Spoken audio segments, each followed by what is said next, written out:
السلام علیکم ورحمۃ اللہ تعالی وبرکاتہ۔ نحمد اللہ تعالی علی سابق نعمائه وتبادی آلائه ونستزيده سبحانه وتعالى من فضله ونسأله العون والسداد ونصلي على صفوة أنبيائه وخاتم رسله وأصفيائه وعلى آله وصحبه ومن اتبع هديه إلى يوم الدين وبعد، فأعوذ بالله من الشيطان الرجيم، بسم الله الرحمن الرحيم، ومن أظلم ممن منع مساجد الله أن يذكر فيها اسمه وسعى في خرابها. آمنت بالله صدق الله العظيم وبلغنا رسوله النبي الأمين المتين الكريم، ونحن على ذلك لمن الشاهدين والشاكرين والحمد لله رب العالمين. غوث اعظم بمن بے سر و ساما مدد قبلہ دین مدد کعبہ ایمان مدد بگرداب بلا افتاد کشتی ضعیفان و شکستہ رخت پشتی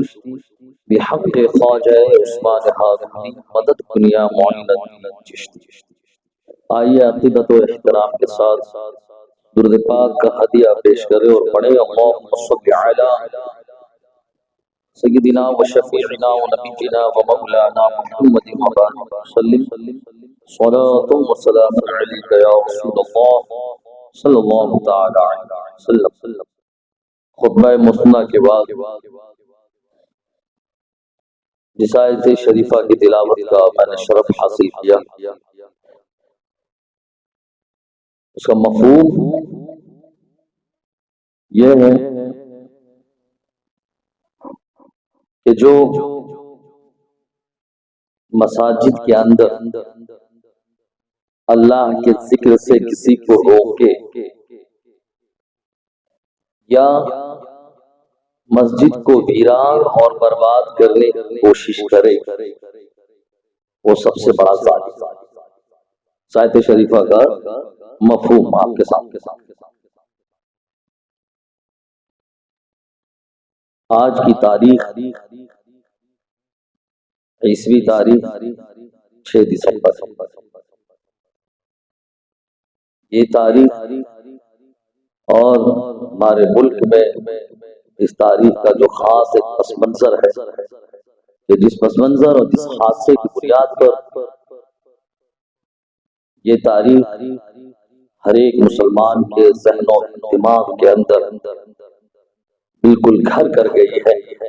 وہ سانحہ، وہ حادثہ، وہ پس منظر کسی سے مخفی اور چھپا ہوا نہیں.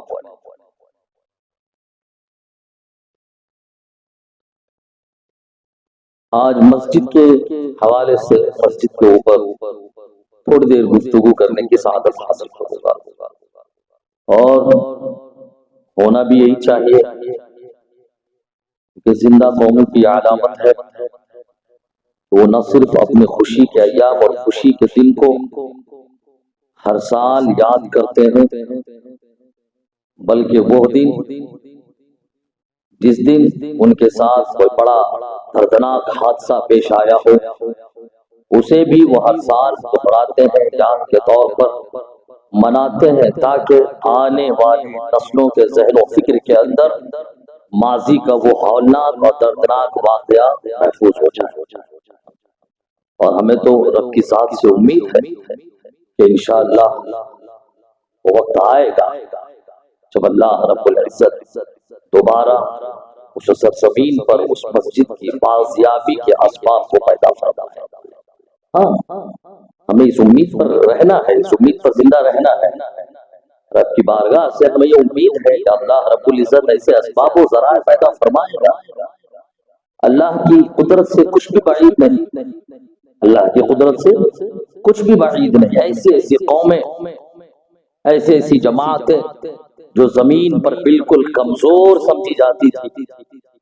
نسل در نسل جنہوں نے غلامی میں گزارا، کہ اللہ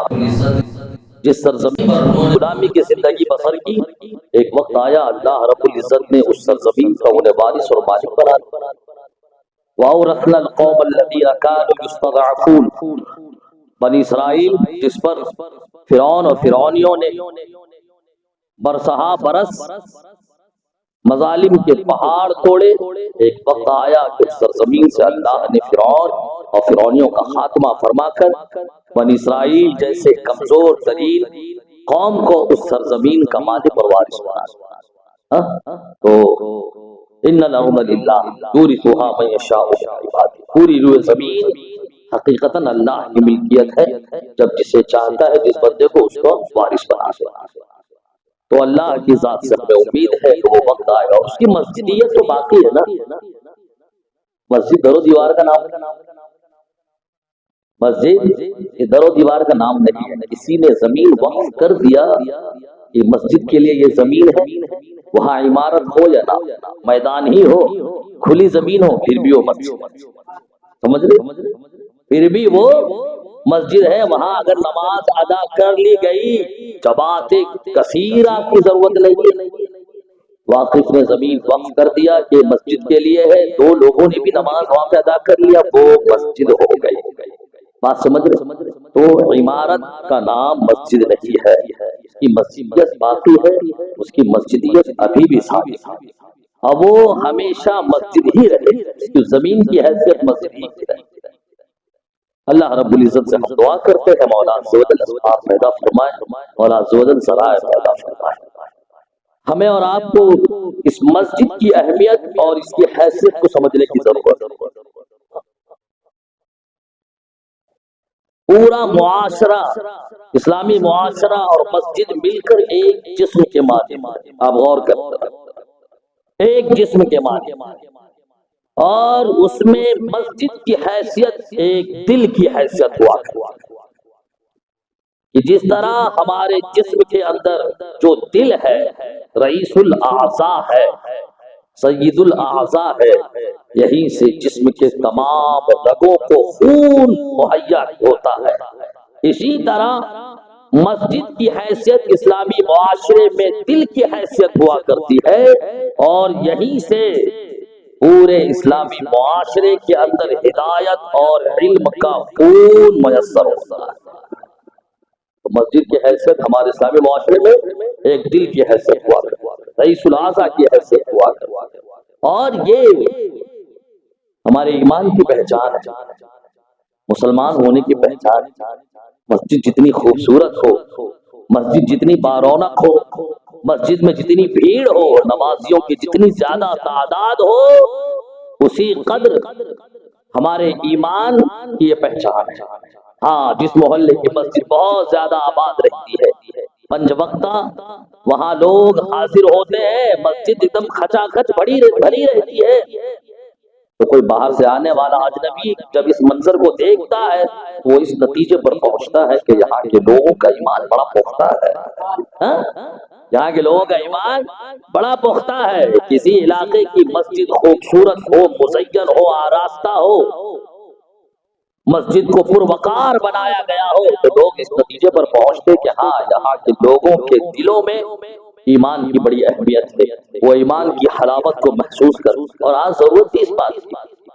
آج ضرورت بھی اس بات کی ہے کہ ہم اپنی مسجد کی اہمیت کو سمجھیں۔ زمانے نبوی صلی اللہ تعالی علیہ وسلم میں مسجد کی بڑی اہمیت تھی، اور مسجد ہی تو سب سے بڑا مرکز کی اگر حیثیت کسی کو حاصل تھی وہ مسجد نبوی کو حاصل۔ ہاں، وہ صرف عبادت وہاں نہیں ہوا کرتی، لوگ صرف 5 وقتہ نماز ہی نہیں پڑھتے تھے، بلکہ پوری دنیا کے اندر جو اسلام کی کرن پھوٹی، پوری دنیا کے اندر جو اسلام کی شعاع پھیلی، اسلام کی شمع جو پوری دنیا کے اندر رونق ہوئی، اس کا مرکز اور محور اور مبدا اگر کوئی جگہ تھی تو وہ مسجد نبی تھی۔ مسجد نبی کو یہ حیثیت حاصل، وہاں بیک وقت نمازیں بھی ہوتی، بیک وقت اللہ کے نبی صلی اللہ تعالی علیہ وسلم وہاں تشریف فرما ہو کر آپ علم کے متلاشی تھے، انہیں علم دین سے بھی آراستہ کیا کرتے تھے۔ جو اجلہ صحابہ کرام جنہوں نے نبی کریم صلی اللہ تعالی علیہ وسلم سے علم دین کو حاصل کر کے پوری دنیا میں پھیلایا، کہاں پہ حاصل کیا انہوں نے؟ مسجد نبوی میں حاصل کیا، حتیٰ کہ دیگر ممالک سے جو وفود آیا کرتے تھے، دوسرے ممالک سے جو جماعت کی شکل میں لوگ آیا کرتے تھے، تو ملاقات کی جگہ کیا تھی؟ کوئی اور نہیں، وہی مسجد نبوی، وہیں بیٹھ کر سماج اور معاشرے کی بھلائی کی باتیں ہوا کرتی تھی۔ تو اس زمانے میں مساجد کو بڑی اہمیت حاصل، مسجد کی سرگرمیاں بہت زیادہ تھی، مسجد سے جڑے ہوئے اس کے متعلقات بہت زیادہ تھے۔ آج الگ بات ہے کہ ہم نے مساجد کو صرف عبادت خانے میں محدود کر کے رکھ دیا ہے۔ تو مسجد کی بڑی اہمیت ہے اسلامی معاشرے کے اندر، اسلامی سماج کے اندر، اور پوری دنیا کی مسجد، پوری دنیا میں جتنی بھی مساجد ہیں وہ تمام کے تمام مساجد کعبہ معظمہ بیت اللہ شریف کا پرتو ہے، جس کے بارے میں قرآن شریف کے اندر اللہ رب العزت نے فرمایا ان اول بیت وضع للناس للذی ببکۃ مبارک وہدی للعالمین، کہ بے شک سب سے پہلا گھر وضع للناس جو لوگوں کی عبادت کے لیے مقرر ہوا، للذی ببکہ وہ ہے جو مکہ میں، تو سب سے پہلی مسجد اس روئے زمین پر اگر کوئی بنی ہے تو وہ بیت اللہ شریف، وہ کعبہ معظمہ ہے جو مکہ شریف کے اندر، اور پوری دنیا کی مساجد اسی بیت اللہ شریف، اسی کعبہ معظمہ کا پرتو ہے، اسی کا عکس ہے۔ یہودیوں نے اعتراض کیا تھا نا، یہودیوں نے کہا تھا کہ ہمارا جو قبلہ ہے بیت المقدس وہ سب سے زیادہ اہمیت کا حامل ہے، وہ سب سے زیادہ فضیلت کا حامل ہے، اور مسلمانوں کا جو قبلہ ہے مسلمانوں کے قبلے سے پرانا ہے، اور اس سے زیادہ فضیلت ہمارے قبلے کی ہے۔ تو اس پر اللہ رب العزت کی طرف سے آیت شریفہ کا نزول ہوا، ان اول بیت وضع للناس للذی ببکہ، کہ سب سے پہلا گھر جو لوگوں کی عبادت کے لیے اللہ کی طرف سے مقرر ہوا وہ ہے جو مکہ کے اندر۔ بھائی حدیث پاک کے اندر اللہ کے نبی صلی اللہ تعالی علیہ وسلم ارشاد فرماتے ہیں کعبہ معظمہ کی تعمیر کے 40 سال کے بعد بیت المقدس کی تعمیر، تو جو ہمارا قبلہ ہے کہ روئے زمین پر اللہ کی عبادت کے لیے بنایا گیا سب سے پہلا گھر ہے۔ ہاں اب یہ کہ اس کی تعمیر اول حضرت آدم علیہ السلام نے کی، اس کے بعد حضرت ابراہیم علیہ السلام نے بنفس نفیس اپنے ہاتھ سے، جس میں آپ کے معاون، آپ کے لخت جگر، آپ کے شہزادے، آپ کے صاحبزادے حضرت اسماعیل علیہ السلام، ان دونوں باپ بیٹے نے مل کر اپنی ذات سے، اپنے ہاتھوں سے خانہ کعبہ کی دوسری تعمیر فرمائی۔ پہلی تعمیر حضرت آدم علیہ السلام کے زمانے میں۔ آپ دیکھیں مساجد کی اصل کیا ہے، ہماری مسجدوں کی اصل کیا ہے، دنیا کی تمام مساجدوں کی اصل خانہ کعبہ، کعبہ معظمہ، اس کی تعمیر کا معاملہ کیسا تھا کہ سب سے پہلے حضرت آدم علیہ السلام نے تعمیر فرمائی، اس کے بعد طوفان نوح جب آیا تو طوفان نوح کے آنے کے سبب وہ عمارت ڈھہ گئی، وہ عمارت زمین بوس ہو گئی، لیکن وہاں نقشہ موجود تھا۔ اللہ رب العزت نے حضرت ابراہیم علیہ السلام کو اس نقشے کا، اس جگہ کا پتہ بتایا، پھر حضرت ابراہیم علیہ السلام نے اسی جگہ پر دوبارہ خانہ کعبہ کی تعمیر فرمائی۔ کس طرح تعمیر فرمائی؟ قرآن نے کہا وَإِذْ يَرْفَعُ إِبْرَاهِيمُ الْقَوَاعِدَ مِنَ الْبَيْتِ وَإِسْمَاعِيلُ رَبَّنَا تَقَبَّلْ مِنَّا إِنَّكَ أَنْتَ السَّمِيعُ الْعَلِيمُ، اور یاد کرو جب ابراہیم اس گھر کی نیویں اٹھا رہا تھا، اس گھر کی نیویں اٹھا رہا تھا، اور اسماعیل یہ کہتے ہوئے ربنا تقبل منا انک انت السمیع العلیم، اے ہمارے رب ہماری طرف سے ہمارے اس عمل کو اپنی بارگاہ میں قبول فرما، ہماری طرف سے ہمارے اس عمل کو اپنی بارگاہ میں قبول فرما۔ تو یہ حضرت ابراہیم علیہ السلام اور حضرت اسماعیل علیہ السلام جنہوں نے خانہ کعبہ کی تعمیر کی، اس کے بعد خانہ کعبہ کے مکمل کئی بار مختلف دفعات اس کی مرمت کا کام ہوا، اور آج جس شکل میں ہمارے پاس موجود ہے یہ بے عین ہی وہی شکل نہیں، یہ بے عین ہی وہی شکل نہیں ہے، بلکہ مختلف کئی مرتبہ اس کی مرمت کا بھی کام ہوا ہے۔ تو پوری دنیا کی مساجد کا مرکز اور محور اگر کچھ ہے تو وہ خانہ کعبہ ہے، وہی اصل ہے تمام مساجد کا، وہی سب سے پہلی مسجد ہے جس کو اللہ رب العزت کی طرف سے لوگوں کی عبادت کے لیے زمین پر بنایا گیا، زمین پر مقرر کیا گیا۔ اور مسجد کے حوالے سے اللہ رب العزت نے کہ لوگوں کی رغبت مسجد کی طرف ہو، لوگ مسجد کی تعمیر میں زیادہ سے زیادہ حصہ لے۔ قرآن شریف کے اندر اللہ رب العزت نے واضح لفظوں میں فرمایا مسجد وہ ہے کہ جس کی تعمیر کی ذمہ داری کسی اور کی نہیں بلکہ یہ مومنوں کی ذمہ داری ہے، یہ مومنوں کی ذمہ داری۔ اللہ نے قرآن میں فرمایا انما یعمر مساجد اللہ من آمن باللہ والیوم الاخر واقام الصلاۃ وآتى الزکاۃ ولم یخش الا اللہ، کہ اللہ کے گھر مسجد کی وہی لوگ تعمیر کرتے ہیں کہ جو اللہ پر ایمان رکھتے ہیں، جو یوم آخرت قیامت پر ایمان رکھتے ہیں، جو نماز قائم کرتے ہیں، جو زکوٰۃ دیتے ہیں، اور جو صرف اللہ سے ڈرتے ہیں، یعنی جس کے دل میں اللہ ہی کا خوف ہو، جو نمازی ہو، جو زکوٰۃ ادا کرتا ہو، جو اللہ پر اور یوم آخرت پر ایمان رکھتا ہو، اللہ رب العزت نے ان کے ذمے اس مبارک کام کو سونپ دیا ہے۔ تو اور اس کے بعد کہ مسجد کے متعلق مسجد کی اہمیت کیا ہے کہ کوئی آدمی اگر مسجد کو ویران کرنے کی کوشش کرے، مسجد میں لوگوں کو اللہ کے ذکر اور اس کی عبادت سے روکے، اس کے متعلق اللہ نے واضح لفظوں میں فرمایا وَمَنْ أَظْلَمُ مِمَّن مَّنَعَ مَسَاجِدَ اللَّهِ أَن يُذْكَرَ فِيهَا اسْمُهُ وَسَعَىٰ فِي خَرَابِهَا، کہ اس سے بڑا ظالم کون ہے جو مسجد میں اللہ کے ذکر سے لوگوں کو منع کرے، جو مسجد میں اللہ کے ذکر سے لوگوں کو روکے، وَسَعَىٰ فِي خَرَابِهَا، اور مسجد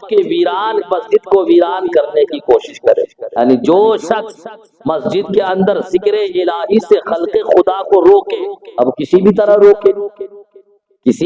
روکے، بالکل باضابطہ مسجد میں آنے سے روکے تو یہ بھی ذکر الہی سے روکنا ہوا، یا مسجد کے اندر ایسا ماحول برپا کر دے کہ لوگ سکون کے ساتھ خلوص و محبت کے ساتھ اللہ کا ذکر نہ کر سکے، یہ بھی ذکر الہی سے روکنا ہوا۔ بات سمجھ رہے؟ یا مسجد کے اندر اس طرح تنگی والا ماحول پیدا کر دے کہ لوگ مسجد میں ذکر الہی نہ کرے، یہ بھی ذکر الہی سے روکنا ہوا۔ وَسَعَىٰ فِي خَرَابِهَا، اور اس سے بڑا ظالم کون جو مسجد کو ویران کرنے کی کوشش کرے۔ اب مسجد کو ویران کرنے کا مطلب کہ بالکل مسجد کو ویران کر دیا جائے، معاذ اللہ مسجد کو ڈھا دیا جائے، ایک دم ویران کر دیا جائے، یا اس کے علاوہ علماء فرماتے ہیں کہ ایک مسجد آباد ہو اور اس کے بغل میں کوئی دوسری مسجد بنا لینا تاکہ وہ مسجد ویران ہو جائے، یہ بھی مسجد کی ویرانی ہے۔ تو آپ دیکھیں کہ مسجد نہ صرف اللہ رب العزت نے اس کو بنانے کا حکم دیا بلکہ اللہ رب العزت نے اس مسجد کو آباد رکھنے کا بھی حکم فرمایا ہے، اور یہ مسجد ویران نہ ہو جائے اللہ رب العزت نے یہ بھی قرآن شریف میں بیان فرمایا۔ تو اسلامی معاشرے کے اندر ایک مسلمان کی نگاہ میں مسجد کی بڑی اہمیت ہے، لہذا ہمیں اور آپ کو چاہیے کہ ہم اس سے اپنا رشتہ استوار رکھیں، نہ صرف تعمیر تک بلکہ اپنی عبادت سے، اپنے سجدوں سے اس مسجد کو زینت بخشے، اس مسجد کو آباد رکھے۔ درود پاک پڑھیں، اللہم صلی علی سیدنا و شفیعنا و حبیبنا و مولانا محمد وبارک وسلم، صلاۃ و سلام علیک یا رسول اللہ، صلاۃ و سلام علیک یا حبیب اللہ، صلاۃ و سلام علیک یا نبی اللہ صلی اللہ تعالی علیہ وسلم۔ حتیٰ کہ بانی اسلام پیغمبر اسلام صلی اللہ تعالی علیہ وسلم کی ایک دو نہیں بلکہ مختلف احادیث مبارکہ جس کے اندر اللہ کے نبی صلی اللہ تعالی علیہ وسلم نے مسجد کی اہمیت اور اس کی فضیلت کو اجاگر فرمایا اور مسجد بنانے والے کی فضیلت کو بیان فرمایا۔ اللہ کے نبی صلی اللہ تعالی علیہ وسلم فرماتے ہیں من بنا للہ مسجدا بنا اللہ لہ بیتا فی الجنہ۔ اللہ کے نبی صلی اللہ تعالی وسلم فرماتے کہ جس نے اللہ کے لیے مسجد کو تعمیر کیا اللہ رب العزت اس کے لیے جنت میں گھر آباد فرمائے گا۔ یہ کیا ہے؟ حدیث پاک کے اندر اتنی بڑی بشارت کا اعلان اللہ کے نبی صلی اللہ تعالی علیہ وسلم کی طرف سے کہ ہم دنیا میں زمین پر اللہ کے لیے مسجد کو ہم تعمیر کریں، اللہ رب العزت اس کے لیے جنت میں گھر بنائے گا۔ آپ اندازہ لگائیں یہ کتنا بڑا انعام ہے، کتنا بڑا انعام ہے کہ دنیا میں ہم گھر اللہ کا گھر اللہ کی عبادت کے لیے گھر بنائے، اللہ رب العزت جنت میں ہمارے لیے محل تیار فرمائے گا۔ حدیث پاک کے اندر اس عظیم بشارت کا یہ مطلب ہے کہ مسجد کی اہمیت بہت زیادہ ہے، مسجد کی اہمیت بہت زیادہ ہے۔ ہم کسی بھی علاقے کے اندر چلے جائیں، مسلمان بکثرت موجود ہوں، لیکن وہاں اگر مسجد موجود نہیں ہے، وہاں اگر مسجد کی در و دیوار موجود نہیں ہے، تو یقیناً وہاں پر اسلامی روح نظر نہیں آتی، وہاں اسلامی روح نظر نہیں آتی ہے۔ لیکن جس علاقے کے اندر مسجد موجود ہے تو آپ دیکھیں یہ مسجد پورے علاقے کے مسلمانوں کو اپنے دامن میں سمیٹ کر انہیں متحد کر دیتی۔ استقبال قبلہ آپ دیکھو، پوری دنیا کی مساجد کی اصل بیت اللہ شریف، خانہ کعبہ، نماز کے اندر آپ استقبال قبلہ کرتے ہیں، استقبال قبلہ نماز کے اندر ضروری ہے، استقبال قبلہ کرتے ہیں۔ کیوں؟ کس بنیاد پر استقبال قبلہ کرتے ہیں؟ کیا معاذ اللہ ثم معاذ اللہ اللہ رب العزت کی ذات اسی جہت میں ہے؟ اللہ کی ذات تو جہت سے، زمان و مکان سے، طرف سے، کنارے سے، ہر جگہ سے پاک ہے، ہر چیز سے پاک ہے۔ اللہ رب العزت کسی خاص طرف میں واقع ہو اللہ کی ذات، ایسا نہیں معاذ اللہ، ایسا کوئی عقیدہ رکھے تو کافر ہو جائے۔ وہ زمان و مکان ہر چیز سے پاک ہے۔ آخر ایک ہی سمت میں پوری دنیا کے مسلمانوں کو نماز پڑھنے کا حکم دیا گیا ہے۔ اگر استقبال قبلہ نہ ہو، وہ بھی ایسا تاکیدی حکم کہ اگر استقبال قبلہ نہ ہو تو آپ کی نماز نہیں ہوگی، ہماری نماز ہی نہیں ہوگی، یہ تاکیدی حکم ہے۔ آخر کس بنیاد پر؟ کیا ادھر معاذ اللہ رب العزت کی قدرت خاص اسی سمت میں نہیں، تمام سمتیں تو اللہ ہی کی ہے۔ وَلِلَّهِ الْمَشْرِقُ وَالْمَغْرِبُ فَأَيْنَمَا تُوَلُّوا فَثَمَّ وَجْهُ اللَّهِ، کہ مشرق بھی اللہ کا ہے، مغرب بھی اللہ کا ہے، کوئی خاص جہت اللہ کا ہم قرار نہیں دے سکتے، سب اللہ ہی کا ہے۔ فَأَيْنَمَا تُوَلُّوا فَثَمَّ وَجْهُ اللَّهِ، تو جس جانب بھی ہم رخ کریں ادھر اللہ ہی کی قدرت کا جلوہ دیکھنے کو ملے، تمام سمتیں اللہ ہی۔ اس کے باوجود بھی خاص استقبال قبلہ کا تاکیدی حکم کس بنیاد پر ہے؟ اس بنیاد پر ہے کہ پوری دنیا کے مسلمان کعبہ معظمہ بیت اللہ شریف کی طرف رخ کر کے نماز پڑھے تاکہ سب کے سب متحد نظر آئے، تاکہ سب کے سب متحد نظر آئے۔ آپ تصور کر کے دیکھیں کہ اگر ہر علاقے کے لوگ الگ الگ سمت نماز پڑھیں گے تو کس قدر اختلافی صورت پیدا ہو جائے گی، کس قدر اختلافی صورت۔ تو یہ مسجد جو ہے، مسجد نہ صرف ہماری عبادت گاہ ہے بلکہ ہمارے صفوں میں اتحاد پیدا کرنے کی جگہ بھی مسجد ہے۔ بات سمجھے؟ اور یہی تو وہ جگہ ہے جہاں آپ عینی مشاہدہ کر سکتے ہیں۔ اس جگہ سے باہر آپ نکلے تو آپ کی کوئی خاص ملکیت ہوگی، وہاں آپ تفوق، تعلی، برتری، آگے پیچھے کا معاملہ رکھ سکتے ہیں، لیکن یہی مسجد ہے۔ آپ دیکھیں چاہے وہ کام کرنے والا کاریگر ہو، چاہے وہ کارخانے کا مالک ہو، چاہے وہ کتنا ہی بڑا مالدار کیوں نہ ہو، چاہے سڑک کے اوپر بھیک مانگنے والا انسان کیوں نہ ہو، مسجد کے باہر اس کے ساتھ امتیازی سلوک تو ہو سکتا ہے، لیکن مسجد کے اندر اگر وہ داخل ہو جائے تو وقت کا بہت بڑا مالدار ہو، چاہے سڑک پر بھیک مانگنے والا ایک بھکاری ہو، مسجد کی صف کے اندر اگر وہ آ جائے تو سب ایک ہی صف میں کھڑے نظر آتے ہیں۔ یہاں کسی کے ساتھ کوئی بھید بھاؤ نہیں ہو سکتا، یہاں کسی کے ساتھ کوئی امتیازی سلوک روا ہی نہیں ہے، شریعت نے اس چیز کی اجازت دی ہی نہیں۔ تو یہ مسجد ہے جو ہر انسان کو اس کی حیثیت کا پتہ بھی بتا دیتا کہ تمہاری کیا حیثیت ہے۔ ہر کسی کو اللہ رب العزت کی بارگاہ میں لا کر کھڑا کر دیتے اور ہر کسی کو یہ باور کرا دیتی ہے کہ تم چاہے کچھ بھی ہو، تم چاہے کچھ بھی ہو، تمہارا چاہے کوئی مقام و مرتبہ ہو، لیکن اللہ کی بارگاہ میں سب کی ایک ہی حیثیت ہے کہ ہر کوئی اللہ کا بندہ ہے۔ تو مسجد کی یہ اہمیت اور یہ حیثیت ہے کہ مسجد ہماری اوقات بھی بتا دیتی ہے، مسجد ہمیں ہماری حیثیت کا پتہ بھی دیتی ہے۔ مسجد سماج اور معاشرے میں جو بھید بھاؤ اور امتیازی سلوک ہے، تو بڑا ہے میں چھوٹا ہوں، تو اس برادری کا ہے میں اس برادری کا ہوں، تو پٹھان ہے میں انصاری ہوں، تو شیخ ہے میں دلہا ہوں، یہ جتنے بھی غیر اخلاقی نظریات ہیں مسجد کی صفیں ان تمام بد اخلاقی اور غیر اخلاقی نظریات کا خاتمہ کرتے ہوئے نظر آتا ہے۔ لہذا ہمارے معاشرے کے اندر شرعی اعتبار سے بھی مسجد کی بڑی اہمیت ہے، اخلاقی اعتبار سے بھی مسجد کی بڑی اہمیت ہے۔ لہذا ہمیں اور آپ کو چاہیے کہ مسجد کی اہمیت کو جانیں، مسجد کی اہمیت کو جانیں، اور اس وقت ہمیں اور آپ کو اپنے اندر بہت زیادہ بیداری لانے کی ضرورت ہے، مسجد کے معاملے میں بہت حساس بننے کی ضرورت ہے، ایک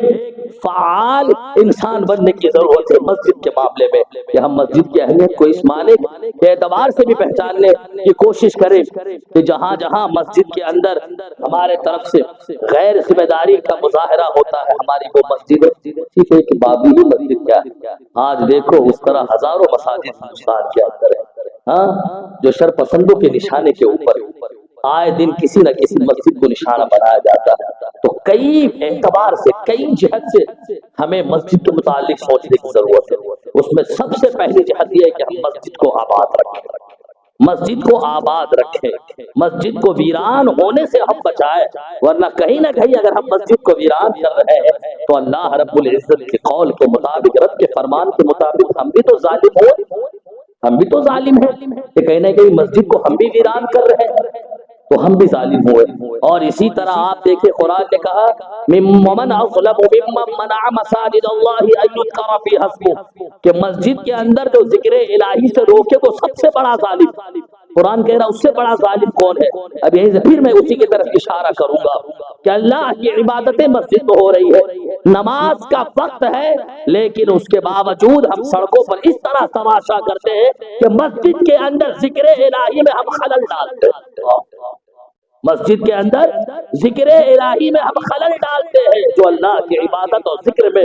مصروف ہے ہم ان کے ذہن و فکر کو منتشر کرتے ہیں، ہم ان کے خشوع و خضوع کو منتشر کرتے ہیں۔ لہذا قرآن کے بقول تو ہم بھی ظالم ہیں، اور ہم سے بڑا ظالم کوئی نہیں، بہت بڑے ظالم۔ لہذا کئی جہاد سے ہمیں اور آپ کو سوچنے کی ضرورت ہے۔ سب سے پہلے تو مسجد کو آباد رکھیں، اور دوسری بات ضروری اور اہم بات یہ ہے کہ دستاویزی اعتبار سے،